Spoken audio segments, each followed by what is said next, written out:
In today's episode, we're looking at 5 circus performers whose work with captive animals ended in tragedy, from a handler dragged into a bear pen to a trainer pulled underwater during a stunt gone wrong. But first, we start in Springfield, Illinois, where one slippery surface turned a routine performance into a fatal mauling. It was August 17, 2018, in Springfield, Illinois, when a traveling circus set up its big top on the dusty fairgrounds just outside the city center. The summer heat hung heavy over the canvas tents and metal trailers that formed the temporary home of the Keller family circus, a small operation that had been touring the Midwest for 3 generations. Inside the main tent, a 36-foot steel-paneled ring stood ready for the evening's lion act. The air smelled of popcorn, sawdust, and the faint musk of the big cats housed in transport cages behind the performance area. Adrian Keller was 47 years old and had worked with lions since his early 20s, learning the trade from his father. He was a middle-aged man with calloused hands and quiet confidence born from years of reading animal behavior. Adrian had recently integrated a new male lion into the pride, a 420-pound animal purchased from another facility. The integration had been slow, and the new male still hesitated at certain cues during rehearsals. Marco Diaz, a 34-year-old handler known for his methodical approach, had been assisting Adrian with the transition. Marco double-checked latches and carried a shield board during performances, always positioned near the inner Sallyport gate. Tasha Reed, 29, managed the fog machines and lighting. Dr. Leon Burke, a 51-year-old veterinary consultant, observed from the sidelines, monitoring the lions' stress levels and acclimation progress. That evening, the crew prepared the ring as the crowd filtered into the bleachers. The previous act had used an equipment stand that toppled during the set change, landing near the track of the interior guillotine gate. Tasha's fog machines had left a thin film of water glycol residue on the performance mat, creating a slick surface under the bright lights. One of the regular handlers had called in sick, leaving the team short-staffed. During the final walkthrough, Marco noticed the new male lion hesitating at the whip crack and target stick. The inner Sallyport gate cycled slower than usual, with the toppled stand partially obstructing its track. African lions are apex predators native to the savannas and grasslands of sub-Saharan Africa. Adult males can weigh between 330 and 550 pounds, with powerful jaws capable of exerting over 650 pounds of pressure per square inch. They are social animals that establish hierarchies within prides, and males are particularly sensitive to spatial pressure and perceived challenges. In captivity, lions retain their predatory instincts, and stress or confusion can trigger defensive or opportunistic behavior. The species relies on explosive bursts of speed over short distances, and their forelimbs are equipped with retractable claws that can measure up to 1.5 inches in length. The act began as planned. Adrian entered the ring with his target stick and whip, guiding the 3 lions onto their platforms. The 2 familiar lions performed their leaps and sit-stays without issue, but the new male stalled, remaining on the ground instead of mounting his platform.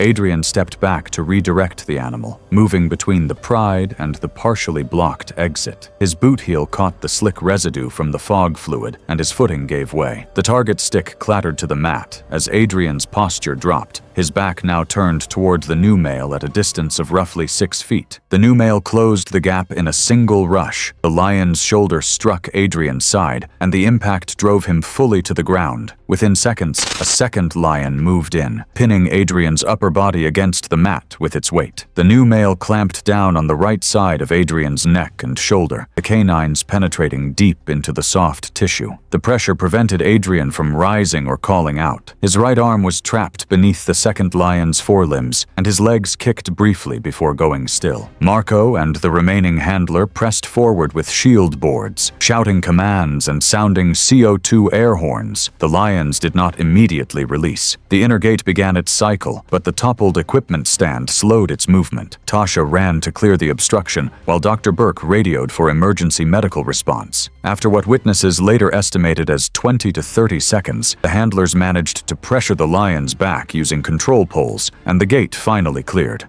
Witnesses later clarified that the exact duration was unclear in the chaos. What felt like half a minute may have been closer to 15 seconds. Adrian was pulled through the sally port and onto the ground outside the ring. His neck showed deep lacerations on the right side, with significant tissue damage extending from the base of the jaw to the collarbone. The right shoulder was crushed, and puncture wounds were visible across the upper chest. His airway was compromised, and he was unresponsive. Paramedics arrived within minutes and attempted resuscitation, but Adrian showed no pulse and no respiratory effort. He was pronounced dead at the scene. The cause of death was asphyxia due to airway compression, combined with traumatic injury to major blood vessels in the neck and shoulder. The Keller family circus canceled the remainder of its Springfield run. The USDA launched an investigation into the incident, reviewing the facility's Animal Welfare Act compliance and safety protocols. Adrian's family released a brief statement expressing grief and asking for privacy. But Adrian Keller's death was not the only tragedy to strike the circus world in those years. Just 2 years later, in Tulsa, Oklahoma, handler Meredith Shaw would face a fatal moment involving a 500-pound Bengal tiger and an unsecured tunnel gate. It was February 22,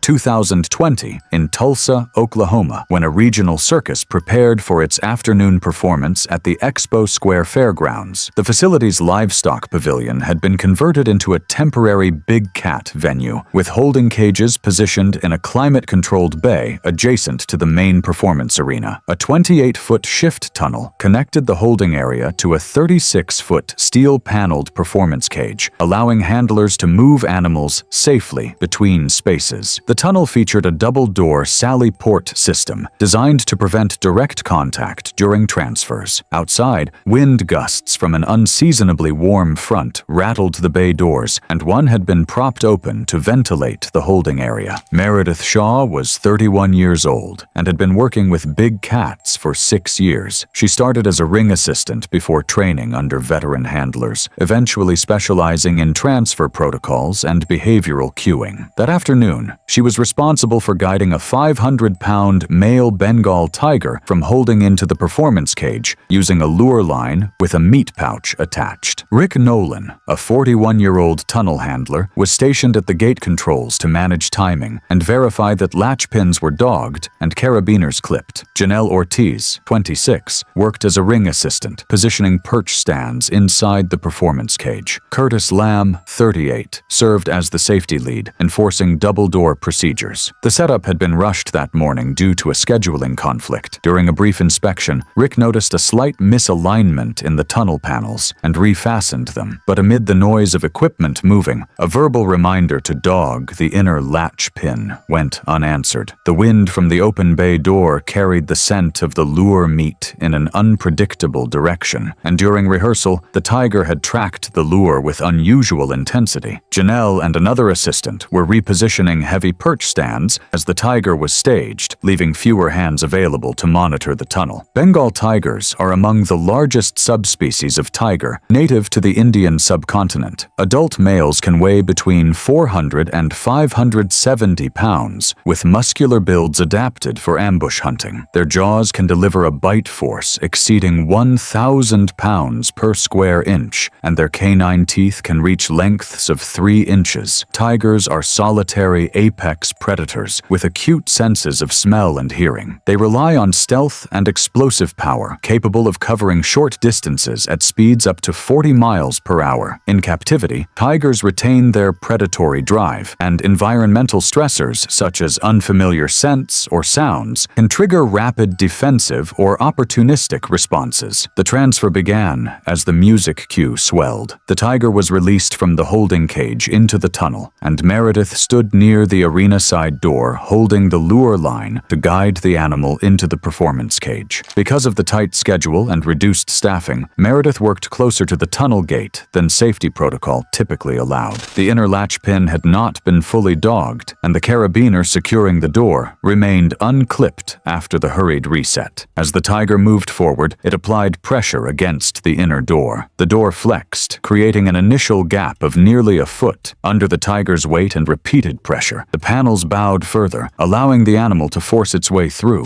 Meredith was within arm's reach, focused on repositioning the lure line to correct for the wind-altered scent trail. The tiger surged through the gap in a short, powerful pounce. The impact struck Meredith's torso and drove her backward into the tunnel panel. The tiger's jaws closed on her right shoulder and upper chest, the canines penetrating deep into the tissue. Meredith's left arm came up reflexively, but the tiger's weight pinned her against the metal framework. Her legs buckled, and she dropped to a seated position as the tiger maintained its grip. Rick and Curtis moved immediately, grabbing shield boards from the nearby rack. They shouted commands and positioned the boards between themselves and the animal. Curtis sounded a CO2 air horn, the sharp blast echoing inside the tunnel. The tiger did not release. Rick applied a control pole to the tiger's shoulder, attempting to create leverage, while Curtis worked to close the flexed door. The tiger shifted its grip, dragging Meredith several inches deeper into the tunnel space. Her right arm hung limp, and blood spread across her shirt and the tunnel floor. After approximately 15 seconds, the combined pressure from the shield boards, air horn, and control pole caused the tiger to yield enough space for Curtis to force the inner door shut. The tiger retreated into the performance cage, and Rick pulled Meredith out through the holding side door.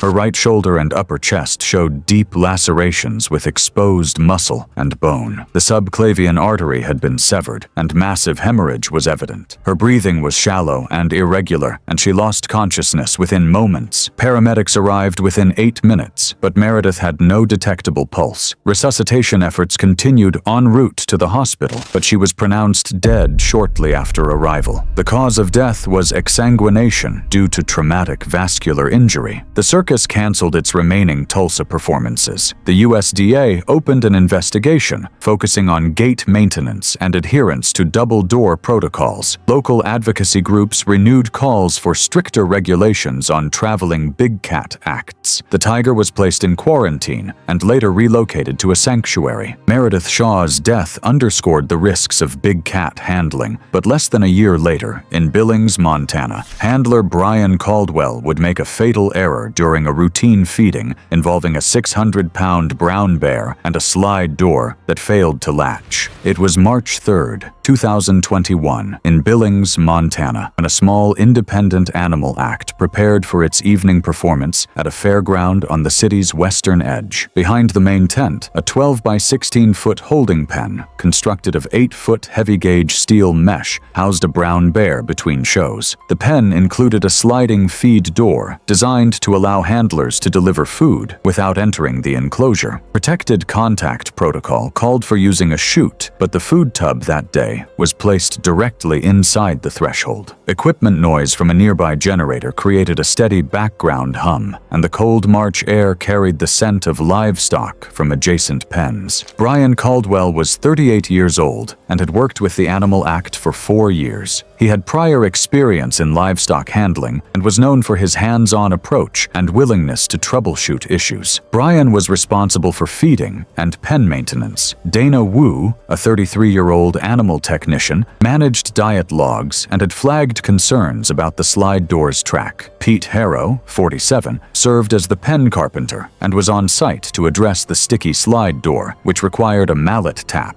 to seat fully. Alma Price, 54, worked as stage manager, coordinating traffic lanes in the back lot. The bear had just completed its performance routine and was transitioning into feeding mode. Brown bears exhibit heightened food drive, particularly during the first feeding of the day, and the animal had not been fed since early morning. Pete had noted that grit in the slide door track was causing the door to rebound slightly when closed, preventing it from latching securely. A blackout curtain separated the pen area from the main staging zone, limiting line of sight and clear communication. Brian had been instructed to wait for Pete to complete the track repair before feeding, but the schedule was tight and the bear was showing signs of agitation. Brown bears are large omnivorous mammals native to North America, Europe, and Asia. Adult males can weigh between 400 and 800 pounds. They possess immense strength and can deliver blows with their forelimbs that crush bone. Their jaws exert a bite force of approximately 1,200 pounds per square inch, and their claws can measure up to 4 inches in length. Brown bears are opportunistic feeders with acute senses of smell, and food-related stimuli can trigger intense focus and rapid movement. Any perceived spatial intrusion during feeding can provoke defensive aggression. Brian approached the pen with a food tub containing fish and kibble. The slide door was partially closed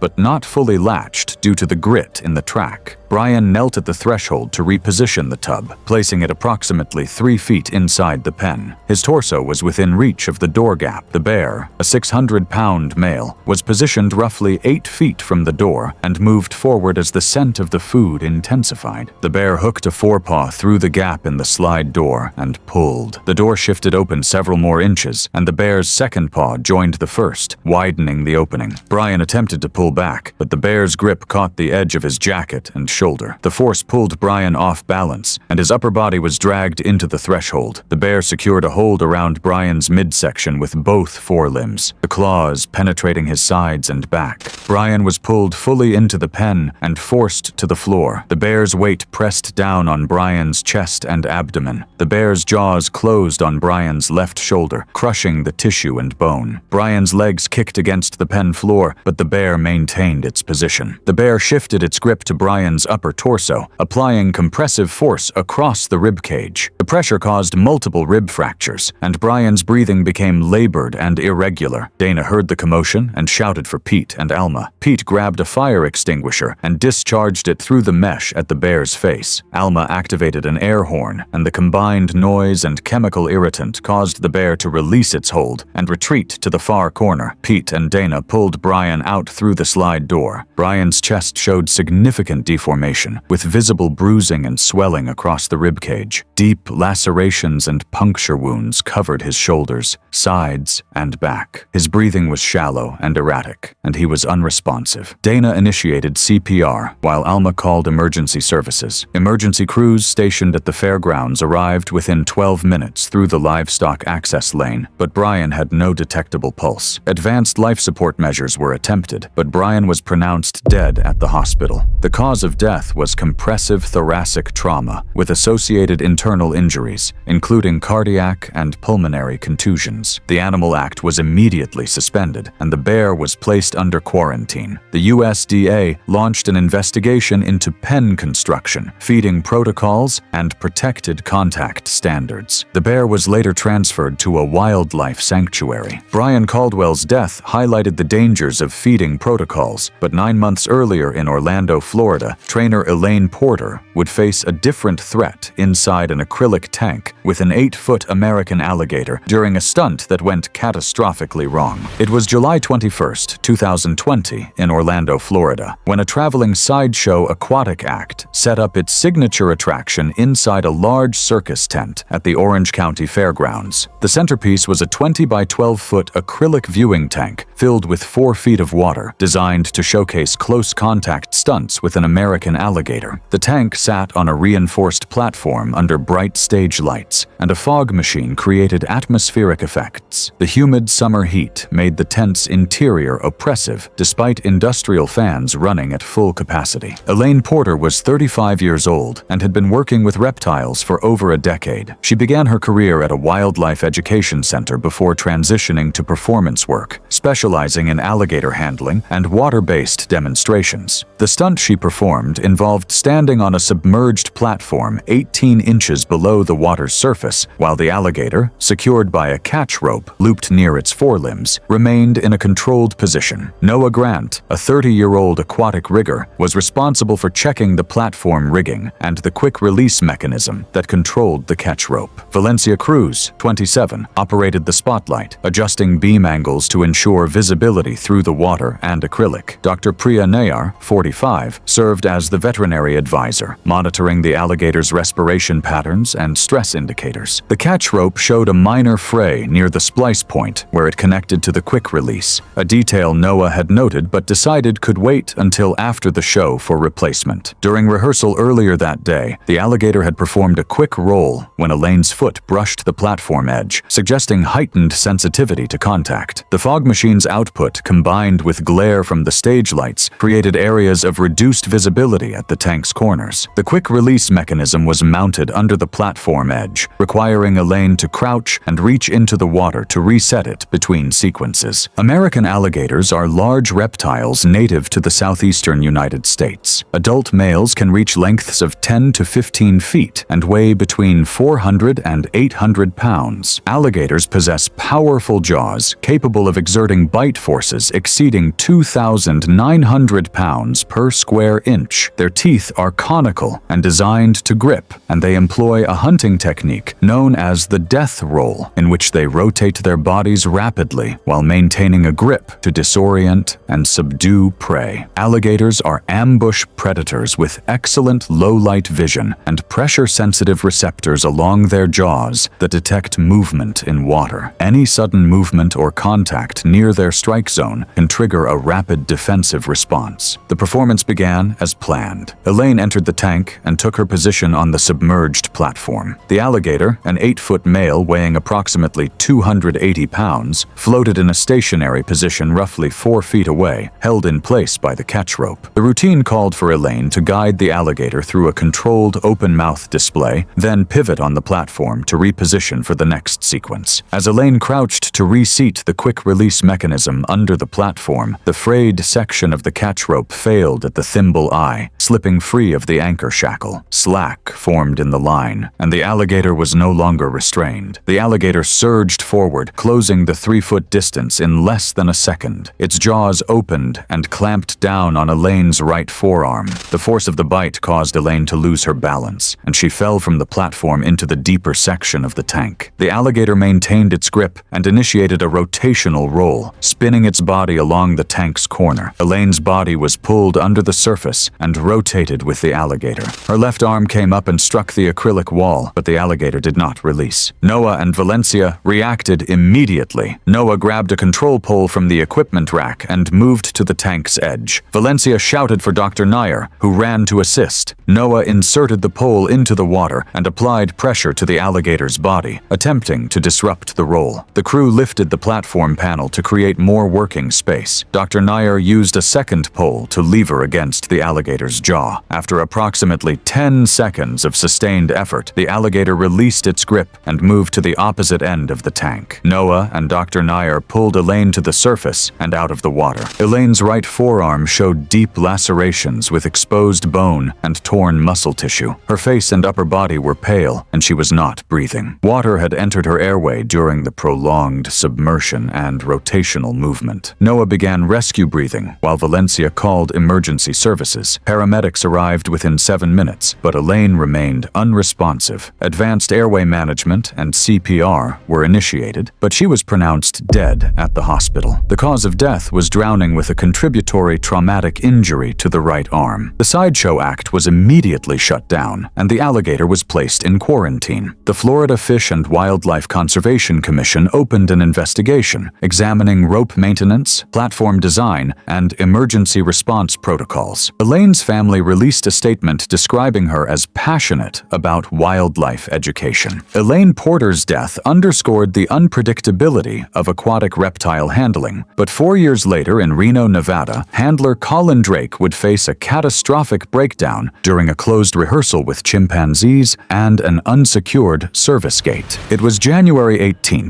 2024, in a private training compound on the outskirts of Reno, Nevada, where a small team prepared for a closed rehearsal of a vaudeville-style animal act. The facility consisted of several reinforced structures for working with primates, including a 24 by 24-foot rehearsal room with 8-foot reinforced steel panels, a roof, and an inner service gate leading to a sally port system. The compound operated under private ownership with permits for non-exhibition training. Nearby, a maintenance crew was testing a pneumatic door system, and the intermittent banging banging sounds echoed across the compound. Colin Drake was 40 years old and had been working with primates for nearly 15 years. He started his career at a research facility before transitioning to animal training for entertainment. The rehearsal that day involved 3 chimpanzees, 2 juveniles weighing approximately 70 pounds each, and 1 adult male weighing around 120 pounds. The routine included barrel rolls, ladder climbs, and hand-targeting exercises. Evelyn Park, a 32-year-old trainer, led the targeting sequences while carrying a shield board for safety. Mateo Ruiz, 28, worked as the facility technician and was on site to address a sticky gate pin noted in the maintenance log. Harold Young, 57, served as the show caller, responsible for blocking scene transitions and timing cues. The service gate was equipped with a double pin system, a top pin and a bottom pin, both needing to be seated and secured with padlocks. That morning, Mateo had noted the bottom pin was sticky and required replacement, but the repair had been postponed. During warm-up, the adult male chimpanzee had tested the panel flex by bouncing against it. Colin entered the room wearing a hip belt with treat pouches attached. The adult male had shown strong interest in the food pouches during previous sessions. Chimpanzees are highly intelligent primates, native to the forests and savannas of Central and Western Africa. Adult males can weigh between 90 and 130 pounds, with muscular builds that provide strength far exceeding that of an average human. Chimpanzees possess approximately 1.5 times the upper body strength of humans relative to their size, and their bite force can exceed 1,300 pounds per square inch. They have long canine teeth capable of inflicting deep puncture wounds. In captivity, they retain their natural strength and social instincts, and any perceived threat or opportunity for food can trigger rapid and intense responses. The rehearsal began with ladder work, and the chimpanzees initially followed the targeting cues. However, the pneumatic door testing started shortly after, and the intermittent banging sounds caused the adult male to shift his attention away from the targets. Colin stood near the center of the room, positioned between the adult male and the service gate. The treat pouch on his hip belt was partially unsecured. The adult male moved toward Colin with sudden speed. The adult male grabbed the treat pouch and pulled, yanking Colin off balance. Colin stumbled forward, and the adult male maintained his grip on the pouch and Colin's clothing. The 2 juvenile chimpanzees joined in, pulling at Colin's arms and legs. The juveniles mimicked the dominant male's aggression, a common escalation pattern in captive primate hierarchies. Colin was dragged to the floor near the service gate, and the adult male positioned himself over Colin's torso. The bottom pin of the gate, which had not been clipped with its padlock, allowed the panel to flex outward slightly. The adult male delivered a bite to Colin's left forearm, the canines penetrating deep into the muscle. Colin's right arm came up defensively, but the adult male grabbed it and pulled it down. The juveniles continued to pull at Colin's clothing and limbs. The adult male then bit Colin's right shoulder, the force crushing the soft tissue and causing significant bleeding. Colin's legs kicked against the floor, but the combined weight of the 3 animals kept him pinned. Evelyn and Harold reacted immediately. Evelyn grabbed her shield board and moved toward the group, shouting commands. Harold retrieved a fire extinguisher and discharged it toward the adult male. The noise and chemical irritant caused the juveniles to retreat, but the adult male maintained his position for several more seconds before finally releasing Colin and moving back. Mateo opened the sally port to assist. Evelyn and Harold pulled Colin out of the rehearsal room.